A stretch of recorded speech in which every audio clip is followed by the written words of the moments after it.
किसान एकता जिंदाबाद, किसान एकता जिंदाबाद, मिल प्रशासन मुर्दाबाद मुर्दाबाद मुर्दाबाद, मिल प्रशासन मुर्दाबाद मुर्दाबाद मुर्दाबाद, रिश्वतखोरी नहीं चलेगी नहीं चलेगी नहीं चलेगी, मिल की बर्बादी नहीं चलेगी नहीं चलेगी नहीं चलेगी, मिल की बर्बादी नहीं चलेगी नहीं चलेगी नहीं चलेगी।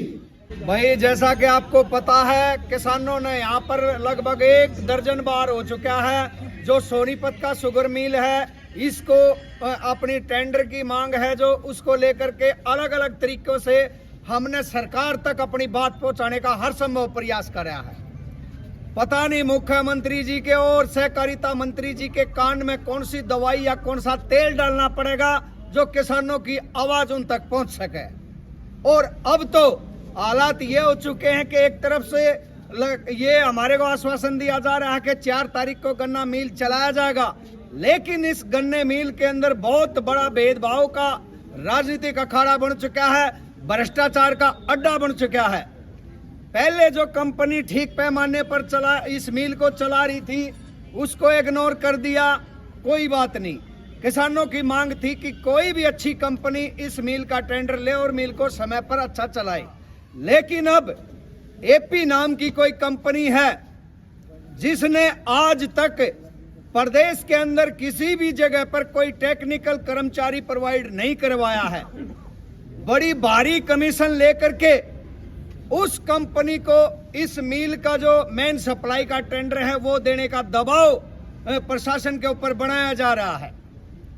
जिसके पास कोई टेक्निकल कर्मचारी नहीं है, टेक्निकल अनुभव नहीं है, उसकी बजाय कोई मिल का अनुभव रखने वाली और भी कई कंपनियां लाइन में हैं। उनको टेंडर ना दे करके इस कंपनी को टेंडर देने का सिर्फ एक ही खेल है, उनका मिल से या किसानों से कोई सरोकार नहीं है, केवल और केवल रिश्वतखोरी का काम वो कर रहे हैं। उनका अपना मोटी रकम रिश्वत के रूप पर मिल जाए, मिल और किसान कल मरता आज मरे।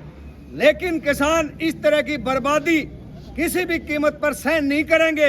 और हम मुख्यमंत्री जी से और सहकारिता मंत्री जी से वैसे तो आप लोगों से उम्मीद हमने छोड़ दी है, क्योंकि हम लंबे समय से आपको गुहार लगाते आ रहे हैं, लेकिन आपने हमारी पीड़ा को, हमारी समस्या को हर बार खारिज करने का काम करा है। लेकिन किसान बेचारा धैर्य है और शांति चाहने वाला इंसान है, उसके नाते दोबारा फिर हम अपनी गुहार लगा रहे, अपनी फरियाद कर रहे हैं कि इस रिश्वत के अड्डा बन चुके मिल के अंदर आप लोग संज्ञान लीजिए।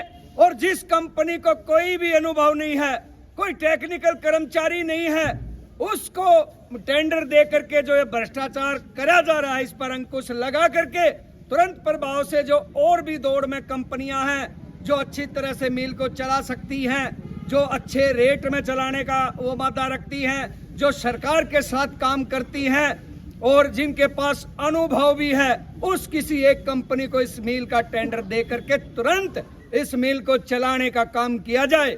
और हमने बार बार चेतावनी जो दी है वही करके भी दिखाया है। और अगर इस समस्या की गंभीरता को सरकार नहीं समझती है तो इस सोनीपत शहर के चारों तरफ ट्रैक्टर ट्रैली लेकर के रास्ता जाम करने के लिए किसान मजबूर होंगे, जिसके जिम्मेदार रिश्वतखोर अधिकारी होंगे और ये तानाशाही सरकार होगी।